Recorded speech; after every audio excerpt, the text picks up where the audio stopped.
ચિરાગ ઝાલાએ Facebook live થઈ કોળી સમાજને સંબોધન કર્યું અને કોળી સમાજને એક થવાની પણ વાત કરી. સાથે સાથે કોળી સમાજના પત્રકારના થયેલા અન્યાય પર વાત કરી. નમસ્કાર, હું છું મમલ. તો આવો સાંભળીએ વધુમાં શું કહી રહ્યા છે ચિરાગ ઝાલા. જય સંવિધાન, જય ભારત. થોડુંક લેટ થઈ ગયું છે પણ વાંધો નહીં, હું પણ અત્યારે જ ફ્રી થયો છું. અને આજે એક કોળી સમાજના શિક્ષિત યુવાનનો કોલ આવ્યો અને એણે પોતાની જે વેદના ઠાલવી છે મારી પાસે, તો એ બાબતે આપણે ચર્ચા કરીએ. અને ખાસ રાજકોટની જે બનાવ છે તો એ બનાવમાં આજ રોજ ઘણા બધા આગેવાનો ત્યાં રૂબરૂ મુલાકાત લીધી. અને આજે મેં અત્યારે ન્યૂઝ જોયા, તો ન્યૂઝમાં એવું જાણવા મળ્યું કે મેડિકલ રિપોર્ટ આવ્યો તો નોર્મલ રિપોર્ટ આવ્યો. અને સુરેશભાઈનું જે પીડિત છે એનું કહેવાનું એવું છે કે મારા એવા કોઈ પણ જાતના સેમ્પલ લેવામાં આવ્યા નથી, તો રિપોર્ટ નોર્મલ જ આવવાનો ને. આવી ઘણી બધી વાતો છે. અમુક મીડિયાવાળા કે આઈપીએસ અધિકારીના સમર્થનમાં બોલે છે, એટલે ઘણી બધી વાત છે. અને એક એવો એસએમએસ સમાજના ગ્રુપમાં ફરે છે કે આવી કોઈ ઘટનાઓ બને તો ધ્યાન રાખવું, બધા ખોટી ચિત્રે છે, સોશિયલ મીડિયામાં ખોટી પોસ્ટ મૂકે છે.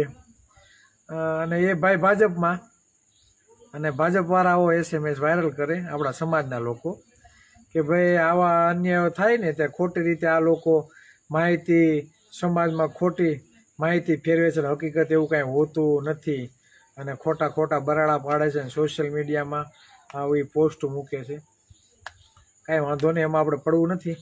પણ જે મૂળ બાબતો છે તે બાબતે આપણે ચર્ચા કરીએ. અને જે પણ મિત્રો લાઈવમાં આવે તો વધુમાં વધુ શેર થાય તેવો પ્રયત્ન કરજો. શરમણભાઈ ડાકી, જય સંવિધાન. શરમણભાઈ જ્યારે પણ લાઈવ થાવ એટલે સૌથી પહેલાં હોય. એટલે એ ખાસ કરીને અવાજ કમ્પ્લીટ આવતો હોય તો ખાલી એક વખત કહી દેજો કે અવાજ કમ્પ્લીટ આવે છે.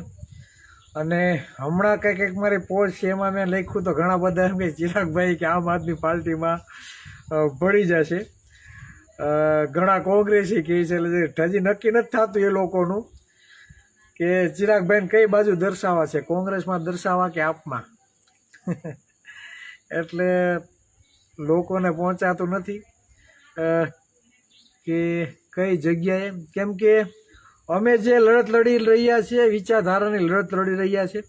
આજે એક મિત્રનો ફોન આવ્યો જે ગવર્મેન્ટ નોકરી કરે છે, એમનો ફોન આવ્યો કે ચિરાગભાઈ આપણે પાર્ટી રજીસ્ટ્રેશન કરવા મૂકી દઈએ તો 6 મહિના થશે. અને એણે એવું કીધું કે અમે પ્રોસેસ ચાલુ કરી દીધી છે.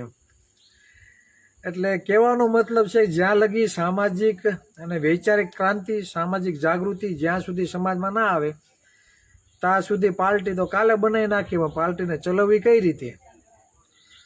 એટલે ઘણી બધી બાબતો છે, ઘણા બધા લોકોના મનમાં વિચારો છે. પણ અમે જે લડત લડી રહ્યા છીએ લાંબા ગાળાની લડત છે. અહીંયા કાંઈ માલ પુવા તાત્કાલિક મળે એમ નથી, બરાબર. આના માટે તો સંઘર્ષ કરવું પડે, આના માટે લડવું પડે, ને આના માટે સમાજને જાગૃત કરવો પડે, વૈચારિક જાગૃતિ લઈ આવવી પડે, સમાજમાં વાસ્તવિકતા લઈ આવવી પડે, ત્યારે પરિવર્તન થાય, બરાબર. એટલે ઝાડવું મોટું હોય તો ફળ, બરાબર, વર્ષમાં એક વખત આવી જાય.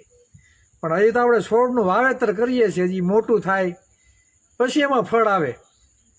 એટલે અમારી લડત છે એ વૈચારિક જાગૃતિની છે, વાસ્તવિક જાગૃતિની લડત છે. એટલે પરિવર્તનનો હંમેશા સમય લાગે, એના માટે રાહ જોવી પડે, બરાબર. ઉતાવળે આંબા ફળ કેળી ન પાકે, એમ કહે ને કે ઉતાવળે ફળ ના પાકે.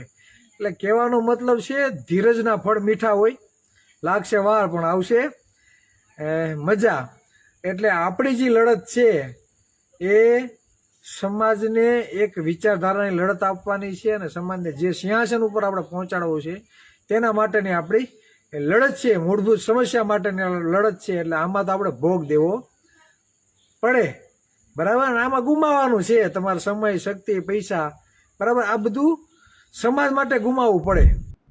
ચિરાગ ઝાલાની વાતથી તમે કેટલા સહેમત છો? કોમેન્ટ કરીને અમને જરૂરથી જણાવજો. અત્યાર માટે બસ આટલું જ. ધન્યવાદ.